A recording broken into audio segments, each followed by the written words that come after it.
Let's talk to Nigel Huddleston, Conservative MP for Droitwich and Evesham. He's also co-chair of the Conservative Party. Nigel, very good morning to you. Good morning. Now, I'm afraid to say we've got Keir Starmer away again. He went to Kyiv yesterday to unveil £4.5 billion worth of aid to Russia, to Ukraine, even though we're not supposed to have any money. He's now in Poland. I presume after that he's going to go to Davos, so I don't know if we're going to see him for a while.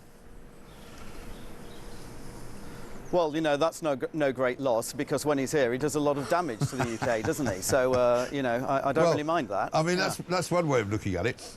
Let's look at what happened yesterday in Parliament. Yvette Cooper's decided that she might want to be far right, because she now wants to have some kind of inquiry into the grooming gangs, but not a proper inquiry, just a kind of a slight inquiry, maybe just locally based, not really necessarily binding on anybody. What do you make of that? It doesn't go anywhere near far enough. You know, there's an overwhelming demand from the British public on social media, from Kemi Badenoch, from many parliamentarians, to say that we need a full public inquiry, because what was announced yesterday, as you know, and I know you've been reporting on this, and thank you for doing so, it doesn't compel people to give evidence. It can't do the level of investigation that a public inquiry would. So I think under pressure they've responded, but it's nowhere near far enough. And you can imagine the correspondence that Labour MPs must be getting at the moment on this, because there is overwhelming public demand for us to get to the bottom of this. Lots of work was done before. It's all helped, but it's not gone far enough, and we do need a public inquiry. Do you think this is by some way, though, a step in the right direction? It's the first admission, really, that the Labour government have made so far in power, that they got something wrong, because they were very sure only last week that this was not going to be the case. Yes, I mean, look, to be gracious, it's a step in the right direction.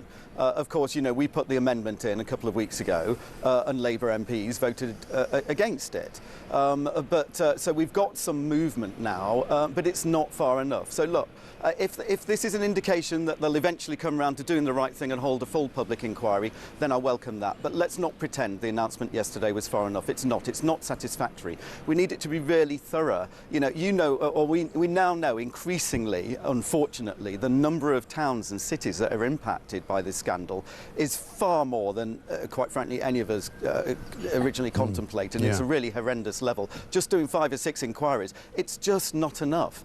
But it's a step in the right direction. It's just not adequate. No, it really isn't. Can I just ask you one thing about Lord Hermer, KC? He's on the front page of the Times today. His name's been in the news this week because of this idea that Keir Starmer is changing the law in Northern Ireland so that it may allow Gerry Adams to claim compensation, and not just him, but some other people who were associated with terror groups in Northern Ireland during the Troubles. It turns out that this guy, Lord Hermer, is a personal friend of Keir Starmer's. He's now the Attorney General.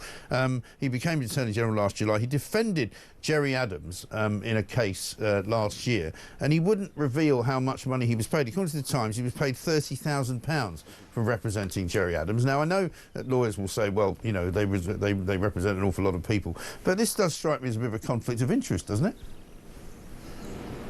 You've hit the nail on the head. It's a transparent conflict of interest, and I understand he wouldn't reveal information in Parliament earlier this week as well. So there's not only a conflict of interest, you know, which would be problematic in itself. The principle here of taxpayers handing over money to Gerry Adams sticks in the craw. You know, my constituents would not be happy about this. And of course, we did bring in the law to make sure that this didn't happen. And I think because of the view and opinion of, I think it's one judge in Northern Ireland, this now is being reversed. You know, they can do things. They can appeal against this. It doesn't have to go this way. And I hope that they change their mind. But you are absolutely right. There is a transparent conflict of interest here. But it's not the first time, by the way. I think, you know, conflicts of interest is something that this government seems to tolerate. We've got it in the Treasury as well at the moment with Emma Reynolds and her relationship with China. So, you know, there's a pattern here, and it's not a good one. And this is the same week that Tulip Siddiq had to resign, even though she claimed she'd done nothing wrong. She was rather laughably called the anti-corruption minister, and she's now being investigated for corruption by the Bangladeshi authorities, thanks to her relationship with her auntie, who was chased out of government. I wonder whether the Attorney General, Lord Hermer, is going to be the next sort of brick to fall. Well, he might well be, and Tulip Siddiq's departure, I think, was inevitable. Her role became untenable. There's potential, genuine issues there and all sorts of allegations, but it was also becoming a complete distraction. Now, as a former Treasury Minister myself, I know that you have to really focus day in, day out. You're getting these subs, you're getting all of these submissions, you're having to make really careful policy decisions. If your brain is distracted on other things, you're not going to be focused on the right things. So just sheer distraction sometimes in these things is reason to go. Underlying that, then, there's probably wrongdoing as well. And again, we're seeing this in multiple areas. And quite frankly, it shows that this chaos in this government. Now, I would say that. I'm co-chairman of the Conservative Party. But believe me, it gives me no joy to see this absolutely shambolic government because it's impacting the lives and livelihoods of my constituents and people across the country. Yeah. Kemi said this in a speech yesterday. If Keir Starmer does some good, we'll praise him. We're just not seeing it. Well, that's the problem. I mean, we're getting the same response here. Even people who voted for Labour because they were fed up with the Tories and they wanted to see something different can't believe how bad it is, and they're now sorry that they actually voted for Keir Starmer. And you've seen it in the polls. The lead that they had when they got in has completely disappeared. They're now a couple of points away from reform, not very many points away from the Tories. 45% minus on the approval ratings. I mean, I keep saying every week, can't get any worse, but it does. It does. And look, the reason is, and the reason why there's so much anger against this government is because they lied to the British public. They said anything to get into power. And also, you would have seen, and I think you reported on Kemi's speech yesterday, because let's be very clear, we have had to do a lot of soul-searching here to understand why it is that we lost the election last year so strongly. I mean, we took a beating. We've taken that beating, but we do need to show that we understand why people were angry with us.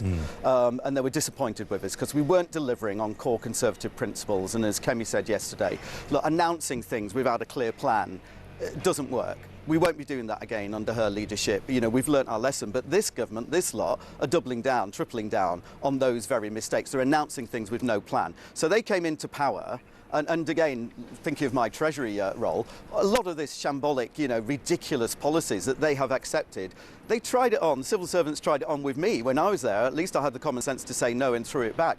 Because these guys did not have a plan, they accepted it all, and it's now policy. It's absolutely ridiculous. But we take our responsibility really seriously as the party, the leading party of opposition, and we want to make sure that we're a credible alternative government. We're not going to just be protesting. We're not going to be telling people what they want to hear just because it's popular and it'll help improve our opinion poll ratings. We want to make sure that we're an alternative government, and we want people who didn't vote for us to come back. We've spoken about this before. My appeal to people who didn't vote or voted Reform or Lib Dem or other parties is please come back home, because we share your values and we understand why you were frustrated with us. But for the sake of the country, we've got to get this lot out. It is terrible what is happening. We are highly motivated because they are destroying this country, and we need an alternative, and the alternative is the Conservative Party. But this is a long journey, and just me saying that does not convince everybody. I know we've got a lot of work to do to get the trust of the British public back. Nigel, thank you very much indeed. Nigel Huddleston there, Conservative MP for Droitwich and Evesham, also co-chair of the Conservative Party, with not very much good to say about Keir Starmer.